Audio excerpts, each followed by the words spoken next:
Good morning students. Today we are going to discuss about some special types of diodes.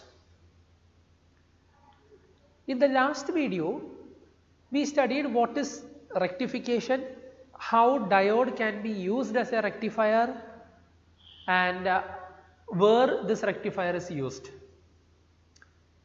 Rectifier is used whenever we need to convert AC to DC. So, in all the electronic circuits, in all the electronic devices, we need a rectifier.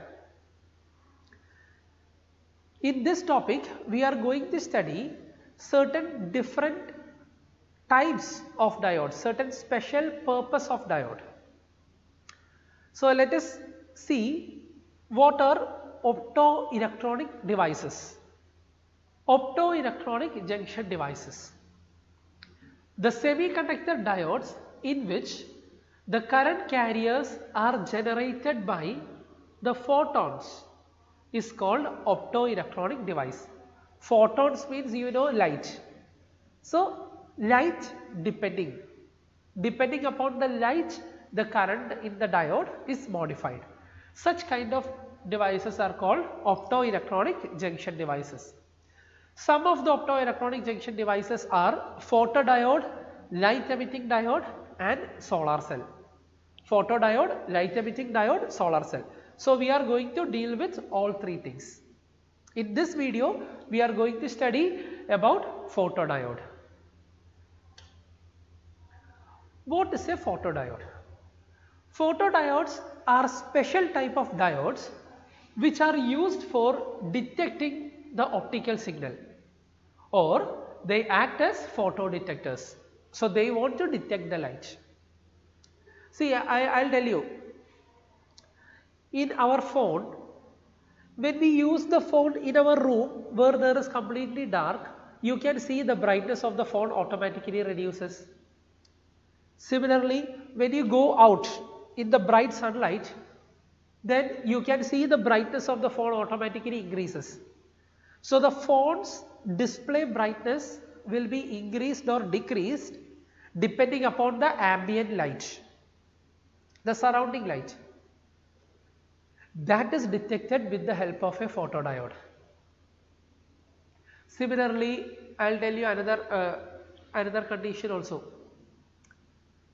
When you go to a movie theatre, the movie is displayed on a screen, the sound is coming through the speakers, both of them are different connections. Whenever the light is there on the screen, only at that time you will be able to hear the sound. When that light when the light in the screen goes off, the sound also will shut down. Both of them are synchronized. This is done with the help of a photodiode.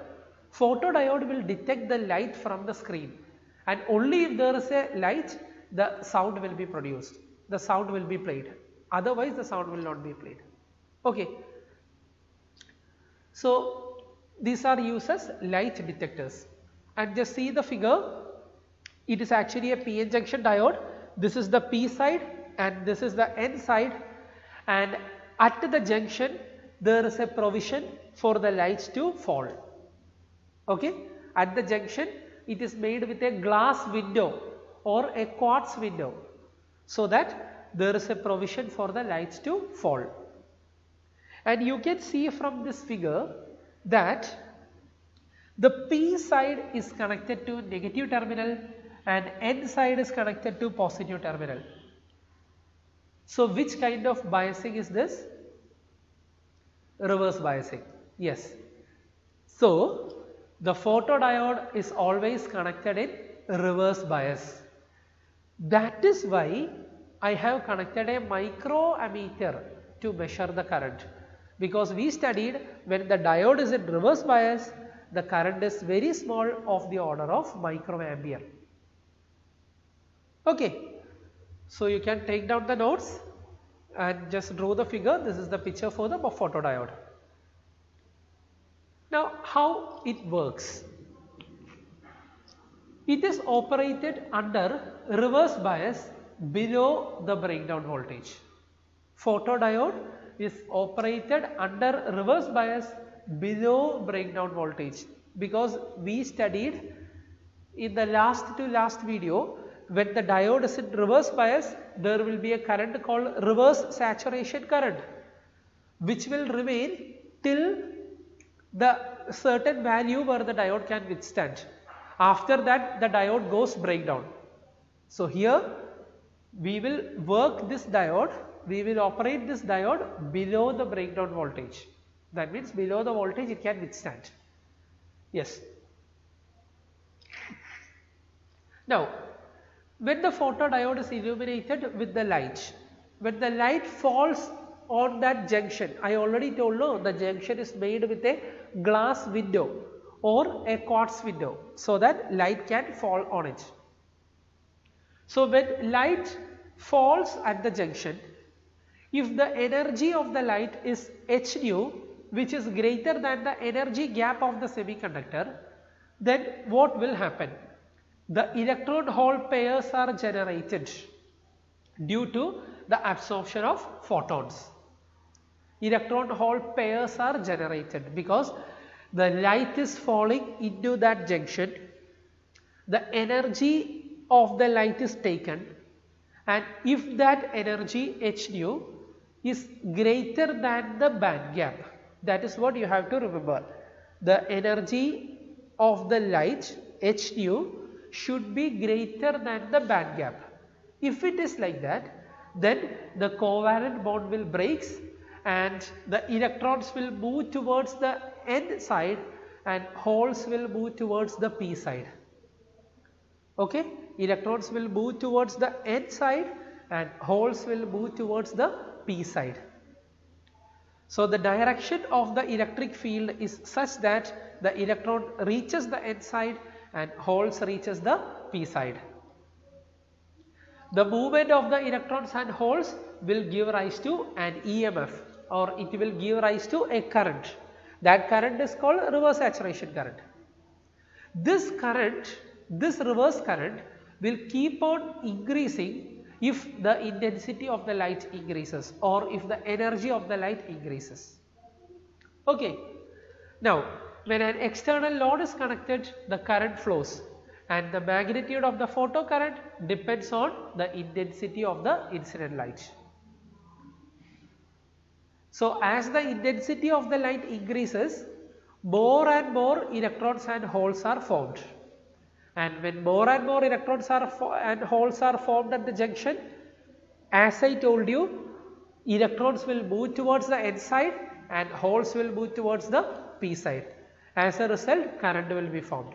So, this reverse current will increase with increase in the intensity of the light. Okay? Yes. So, in reverse bias, we can observe that as the intensity increases, the current also increases. So, we can detect the intensity of the light with the help of a photodiode.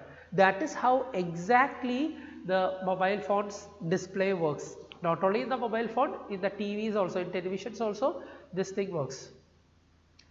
Depending upon the intensity of the ambient light, the brightness of the display will be adjusted with the help of this photodiode. That is the main application.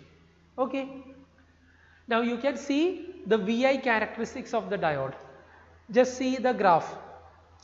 Here I have drawn the reverse saturation current for the intensity I1, for the intensity I2, intensity I3 and I4. As the intensity of the incident light keeps on increasing, when the intensity of the incident light keeps on increasing, you can see that the reverse saturation current also increases. Okay. So, if they ask you to draw the VI characteristics, this is the graph. So, please take down the notes also. So, that's all about photodiode. So, there are certain uses of photodiode. The first thing I already told, it can detect the optical signals. The second use, it is used for demodulation of optical signals. And third one, in light operated switches. That means automatic controlling of street lights. During the daytime street lights goes off, during the night time the street lights comes on automatically. So we can use a photodiode and automatically controls the street light.